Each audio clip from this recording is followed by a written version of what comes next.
Guys, what an absolute crazy last couple of weeks we've had here in the shop. Sorry we didn't upload last week. We've just been trying to focus on getting these builds done, which as you can see, we've got this burgundy truck on UFO mode. If you forgot, this is the 12 valves P-pump compound Cummins swapped OBS that we're doing our long arm 4-lane cradle kit with traction bars. More on this truck later. I asked the question at the end of the last video, and you guys said that you really wanted to see more dedicated video. So that's kind of what we're trying to do. This is going to be for the next video, but this thing's going to be the star of the show. And man, we have so much work going on with this thing, guys. It's insane. So along with obviously developing a full air ride kit, which is going to be basically from scratch, because like the stuff that I did for Bryce's truck is not going to directly translate to this thing,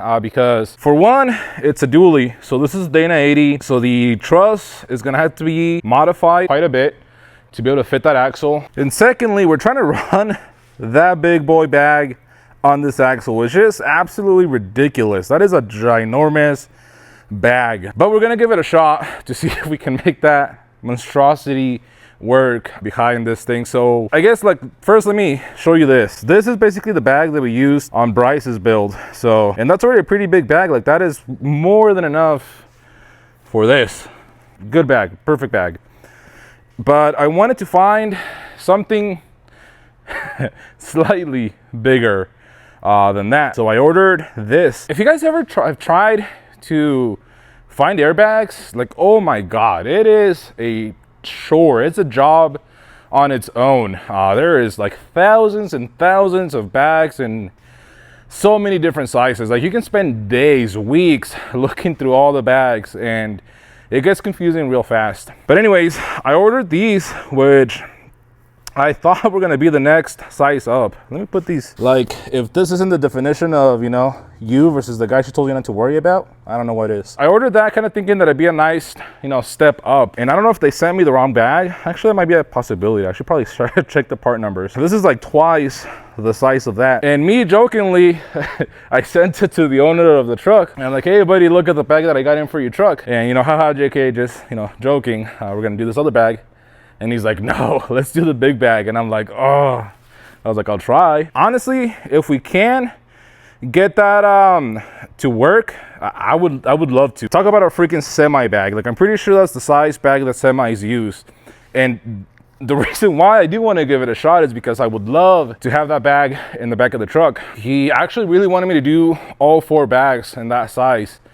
But I mean, just putting it under the truck, the bag would for sure hit the tire. So for the front, we're gonna do a different setup that I'm gonna show you in a little bit. We're gonna have to just do an entirely new kit for this truck, air ride. The only thing that we'll be able to use is like the cradle that we already have, the 4-link setup that we already have. But the actual air ride setup is gonna be all new, which is fine. I already have the front end pretty well figured out, and I'm actually pretty proud of what we got going on with this. So let me show you. So these are our original coil buckets, and what this is gonna be is basically an adapter to go from our current coil buckets to be able to have an air ride setup. So the way that this would work is this adapter would bolt in to the coil bucket. You would have to drill 4 holes here. If you order everything as a kit, we'll send you the coil buckets with the holes already drilled, already cut into them, not drilled, cut into them, laser cut. And you'll be able to bolt this adapter to the coil bucket, and then the bag bolts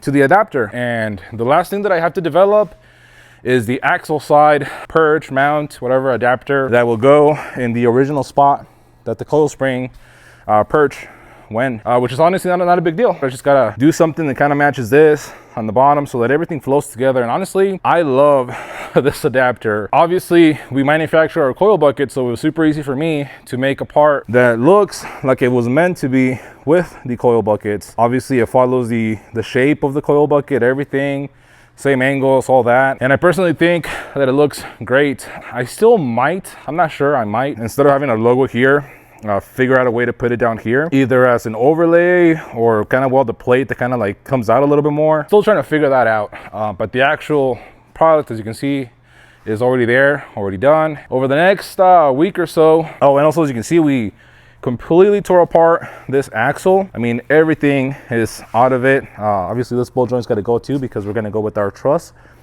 setup, but we're going to get new ball joints, new steering. This truck's also getting the new RPM kits that we offer on the website from the guys over at RPM Steering. Great steering kits, best on the market right now. So this truck's obviously going to be getting that. Again, new ball joints, all that stuff, and a new coat of paint after we weld on the axle. Same for the rear. We're gonna clean it all up. We're probably gonna do new bearings, new dust shields. The reason why we took it apart so far is because the dust shields were completely trashed on it. So we're gonna do new dust shields, probably new bearings, put all that back together, do our bag mount setup, all that, and then paint it. One thing honestly that I would love to do with this setup, since we're already redesigning it right now, possibly, I'm still not sure if I'm gonna do it or not, because I am in a little bit of I want to get this truck done sooner rather than later. Obviously I don't really like rushing my builds, because I like doing everything to my standard, everything done well. But one thing that I've been really considering lately is doing a bolt-on kit for these axles. And since the front is already going to be basically bolt-on, because I don't plan on integrating it into the truss. The truss is going to be basically just for the track bar, and the bag mounts are going to be their own thing. If I can make the rear a bolt-on deal too, that would be ideal. So that's something that I'm going to be probably playing around with. We might still do a small truss on top just to kind of keep the vibe, you know, going between both axles. But that is something that I am toying with. So if I have enough time and I, you know, kind of figure out a good way to make it all secure into where nothing's going to move, which honestly would be pretty easy. I just would leave these in place. Usually when we do the weld on truss bag mounts, we cut this off, we cut all that off, and then weld everything to the axle. But if we keep this right here, it would be really easy to make a plate that kind of bolts and centers to there with U-bolts, and it won't spin or move or anything. So yeah, the only thing that I would have to do is on one of the bag mounts also tie in the track bar setup to it. So yeah, and then again, on top of all of this work, I'm sorry for how sweaty I am. It's hot and humid here in Arizona, believe it or not. It's been raining. We've got the old tank out because we're going to be going with a 38-gallon fuel tank. We're also doing an SMB air filter. Oh, and let's not even talk about the fact that we're also four-wheel drive swapping this truck. So as you can guys see, we have tons and tons of work on this thing. Luckily, finally, I did hire someone that's going to be helping me with these builds. I took a quick clip with him the other day introducing him. So this is a dude that we hired. I didn't know him or anything. Super cool dude, honestly. We really like him. But whenever we're doing something like this, and especially me, I'm an awkward dude. I'm not gonna lie. If you guys ever see me in public, I'm kind of awkward. So hopefully it's not too cringe on my part. Justin did great. He actually, for the most part, did the full teardown on this truck, and he recorded a whole bunch of it. So again, once we jump into that video, you'll see a lot of that. And then he's also been, you know, recording some of the stuff that he's been doing on this truck. And it's awesome because, again, while I've been doing stuff like developing stuff like this, a few parts that we're doing for that truck too, there's still work being done on the trucks. And before, since I was the only one, you know, working on the trucks, if I was designing, if I was doing fab work, you know, if I was doing anything else other than working on the trucks, obviously nothing was getting done on them, which really sucks. And it was making the builds drag way longer than they really, you know, needed to. So he's the one that's been also tearing apart these axles, doing an amazing job again at getting them completely cleaned up before we go ahead and paint them. So really thankful that we finally have some help. And yeah, again, we're gonna go ahead, keep, you know, busting work on this thing. I'm gonna keep working on the rest of the airbag setup. So we have to do a new coil bucket, which again, it's only gonna be the extra holes on it. That's all we gotta do, luckily. I did start by trying to design a coil bucket that was just for the airbags. And I very quickly realized that it just didn't make any sense. I didn't like the way that it was coming out. And I think it makes a lot of sense to make these coil buckets modular. And I say that because for the longest time, I've been thinking that I could very easily make it to where these coil buckets could be used for an OEM setup with coil and shock. But by making a new bracket, I could make these coil buckets also accept a coilover and obviously a bag setup. And all I would have to do is make this center pin, instead of being welded on as it is right now, bolting it on in place, and then making the other accessories for the coilovers, for the bags, you know, all that stuff. So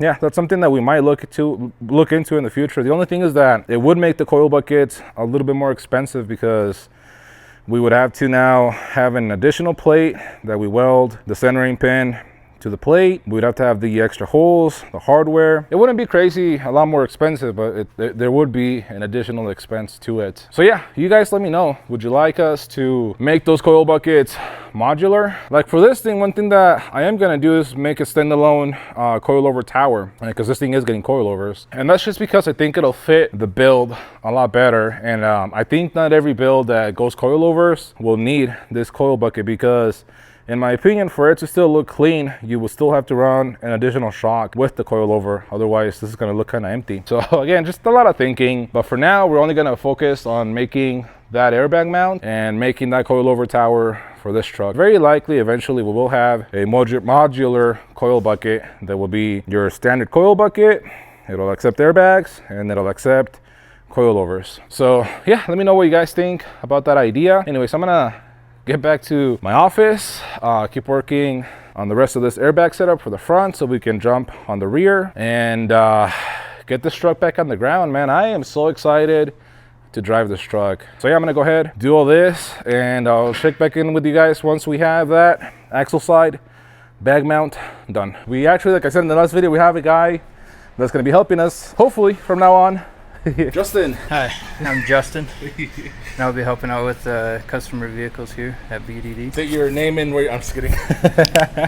So yeah, that's gonna be, like I said, Justin. He's gonna be a huge help in us being able to do, you know, these trucks, getting them in and out a little bit faster than we have before. We're pretty excited about that because it's a boatload of work, you know, getting all this stuff done. So let's go ahead, get some more work done.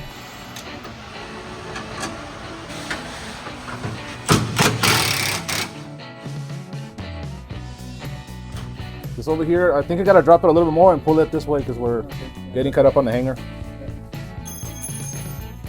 Right there, you should be able to push it more towards me now. We at least have some access to the lines over here.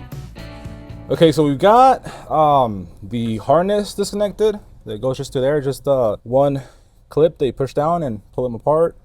The vent hose, we've got the 2 fuel lines out. The only thing that's holding us now is the fuel filler. So we're gonna see if we can drop it more and kind of pull it out. I'm gonna drop it a little bit more. Hell yeah. Oh, don't go too fast. And there it is. That wasn't as bad as I thought it was gonna be, honestly. Now we'll have to get the 38 gallon one ready to go back in its place. Apparently it was a better idea to undo the hose from here than from the fuel fill. So now you know. Alrighty guys, so we have some updates. I believe the last clip that we left off on, we were trying to mess around with this whole fuel situation. I've been doing some more research into that, and I think, so what I was gonna do is use that other fuel pickup, but actually the stuff that I was reading was for a gas engine, so I believe that that one's not gonna work for this being a diesel. And what we're gonna end up doing was kind of like the original plan, but then I saw what they had wrote about that pump, and I was like, oh, if it drops in, I'd rather do that. We're gonna go back to modifying this fuel sending unit. Actually, I think that's what it's called. We're gonna modify this to work with that tank, which honestly shouldn't be that big of a deal. I'm gonna go get some supplies here in a little bit and we should be able to finish that up. Now here, Justin, the superstar of the show lately, has been killing it with all the work. He's actually been doing pretty much all the work to this truck while I am, you know, kind of designing the whole air ride stuff, all of that. So do you want to kind of talk us through what you've been doing here lately? Putting you on the spot, I know, man. You know, yeah. Right, straight into the fire. I took out the airbox and I took out the booster, test fit the other one. Exactly, yeah. So we're gonna be on top of that. He did the L pipes, you know, doing all the fuel tank stuff. But yeah, basically what we're gonna be doing is, since we're going to the S&B air intake, which again, super nice part, we're also gonna be going to Hydroboost. So what he did is remove the air intake. That way we have access to everything else. And what we're gonna replace the regular vacuum booster with is this Hydroboost, that, as you can see, is a Ford part number, which, if anybody cares to know, those are your part numbers if you want to get your own. But the cool thing about this, so what this comes off of is what they call the F53 chassis, which is what RV manufacturers, what you want to call, what they use for their booster. Now there's two separate numbers or boosters that the F53 chassis use. One is an actual Hydroboost, as you see here, and the other one, I believe they call it the Brake Max or Hydroboost Max or something like that. Something Max. Make sure you don't get that one. Get the regular Hydroboost. So the cool thing about that piece is that it'll bolt in to your firewall without any modifications, and it'll also bolt to your OBS master cylinder without any modifications. So as far as I know, it's the easiest Hydroboost you can use to convert to a Hydroboost, if that makes any sense. And I guess we can test it right now, but like that master cylinder should, maybe, yep, as you can see, bolts right up, which is the cool thing about this Hydroboost. Master cylinder, you'd have to modify those two holes on the master cylinder to actually fit on this thing. Now, what I was telling Justin that I should have wrote down what I did on the last truck that we Hydroboost is, I want to say that we used the F Super Duty master cylinder. I think that's larger, but still has that same bolt pattern. I'm gonna have to research all this again, because if I can, I do want to go to a Super Duty master cylinder, or at least a larger master cylinder for this. I mean, the worst part about this was probably getting under the dash to get the old booster out. Justin was able to get in there, and I mean, kind of protected everything, make sure nothing got dirty, which is super cool. And you basically just get under the dash. There's going to be 4 bolts, kind of like behind the brake pedal, right? Yep. Where the 4 nuts actually that you take out. And then another thing that I want to do before I modify the brake pedals, I actually want to put everything back together, see how that brake pedal feels, and see if we really gotta move it back or up before we modify anything. So yeah, that's what Justin's gonna be working on, getting all that put back together so we can kind of test it and see how it feels. And then I've been working on, again, like I've been mentioning, the whole air ride setup. So we made this coil bucket. The last one that I showed you didn't have these holes in it to accept that adapter piece for the bags. So we have that done already. I did have to make some modifications to that adapter to kind of work better, be able to get to all the bolts or the hardware a little bit easier. So hopefully that works out the way that I intended it. This one is all tacked up, ready to go.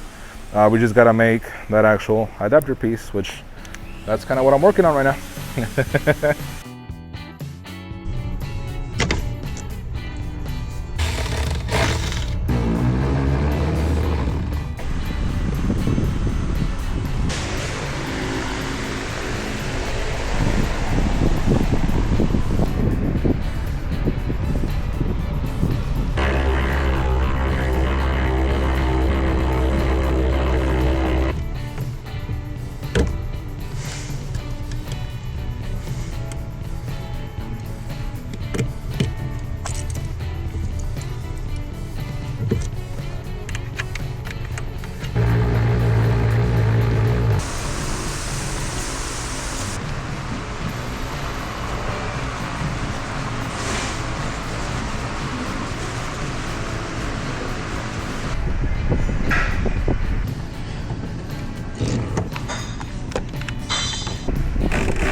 Alrighty guys, so I was trying to get the tank stuff done, but this is the next day, by the way. And on the way home, my car threw a check engine light, which is perfect because Thinkscan just sent us this OBD2 scanner that I've been really wanting to try out, both on just a regular car and our trucks, to see exactly what it can read on the OBD2 equipped trucks. So yeah, let's go ahead and try that out. But before we do that, huge shout out to my wife.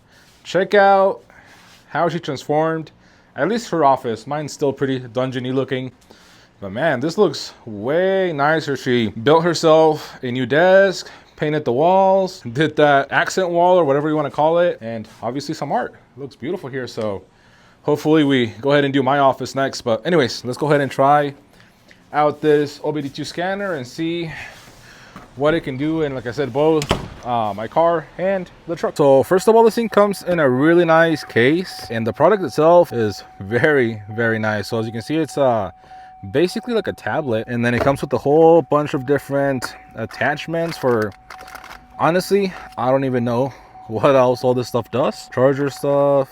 So yeah, and then so this is to charge it, I believe. You also have a data cable, so not sure what that's all about, but what we're gonna use right now is the actual scanner. So I'm gonna go ahead, turn this thing on. Hopefully it's charged, because then otherwise we're not doing anything. We'll be right back once I charge this thing for like 10 minutes. Alrighty guys, so we are back, and we're back with at least a halfway full battery. But as you can see, we've got this thing fired up, and I mean, check out how cool this thing is. We've got a freaking gorilla as a mascot for this thing.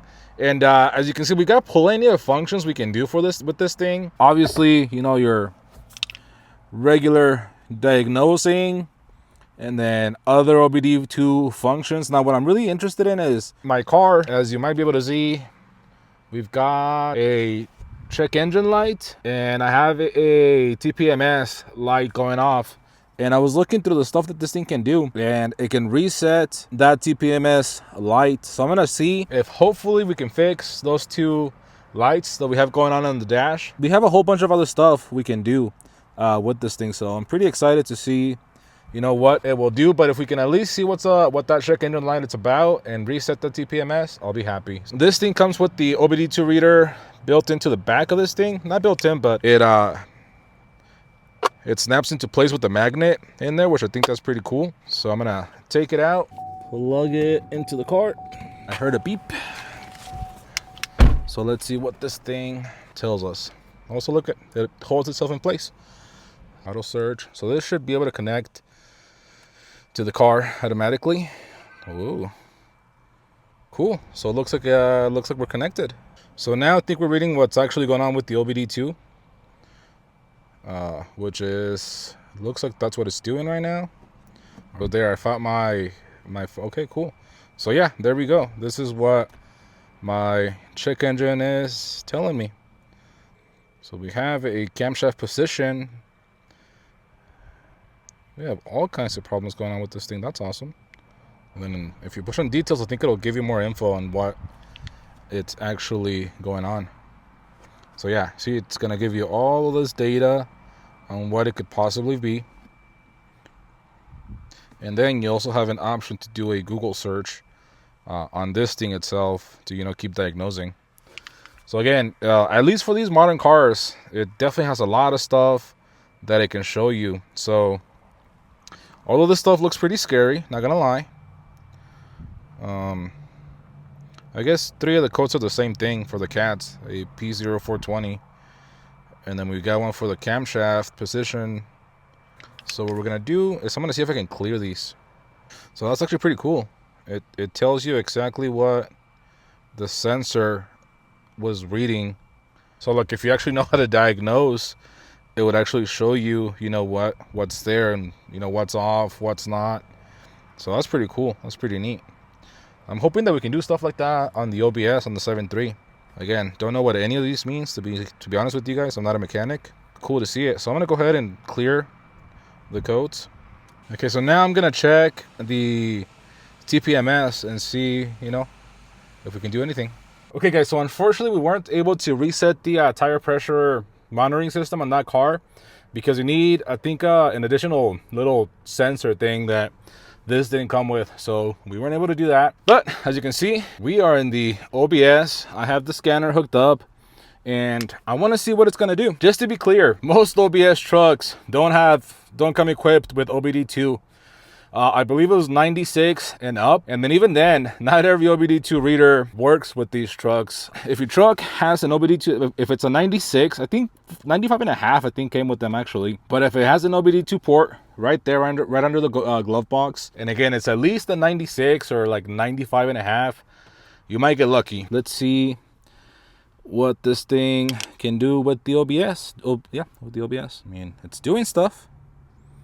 I think it is connecting, so that's good. And another cool thing about this product is that, again, it kind of helps you diagnose everything. It doesn't just give you the fault codes. It also tells you kind of the process to actually diagnose what's going on with that fault code from the tablet itself. As long as you're, you know, connected to Wi-Fi, you can also go onto Google and, you know, do that search, all that stuff. The really cool thing about this thing too, I keep saying and again, but the really cool thing about this too is that there's no subscriptions, nothing like that. You buy this once and you're set. In case anybody's wondering about this head unit, I did an install video on it years ago. This is a Joint Auto, I believe, head unit. I love this thing. I have obviously this one in my truck, and then in the dually I have another one, and they've been great. Absolutely love these things. Okay, I think we're on. Looks like at least we don't have any codes, so that's good. I think it connected. Actually, I'm not entirely sure. We have no check engine lights. That's good. Read live data. Well, let's see if that gives us anything. So no current data. These things are definitely kind of finicky to, you know, get all this stuff to work right. There's an app that we use to check all this that works better. Torque Pro, I think it's the one that I use. Monitor all the sensors and all that stuff, like your ICP pressure and all that. Yeah, like I don't see a lot of stuff that we can actually do with this truck and this scanner, unfortunately. If you do have a modern diesel, it'll do a DPF regen, so you know, that's cool. So yeah, I think this thing is definitely pretty cool, especially if you have a more modern-ish car. For these older trucks, I think still just using Torque Pro and, you know, those sort of apps still works pretty good on those trucks. Sorry, it's a little loud in the shop. The guys are cleaning up before the end of the week. I do have some updates on the tank. However, I think we're gonna just do that as part of the next video, and I'll give you all the details on how we're gonna get that to work, that 38-gallon tank. But honestly, it ended up being way easier than I thought it was gonna be. But like I said, I'll give you all that info on the next video. I do want to give you a little sneak peek of what we're gonna be doing on the next video. We have both airbag mounts done, ready to test on the truck, so that should be pretty exciting. A couple little final updates. We've got, well, Justin got the Hydroboost in, all bolted up. Just got to get the lines back on it. For now, we're just gonna be running the OBS master cylinder. I think that's gonna be adequate. I think that's gonna be, you know, pretty good. So we're gonna run that for now. Once I test drive it, if I feel like I do gotta upgrade to the Super Duty one, I'll let you guys know. But honestly, I think that's gonna be pretty good right there as is. Guys, again, a huge thank you for your support, for watching the video. On the next video, we're gonna be working more on this truck, or possibly on that one. We've got parts for both trucks, and we have so much work going on. So again, don't forget to leave a like, leave a comment if you have any questions. Don't forget to subscribe, and I will see you on the next one.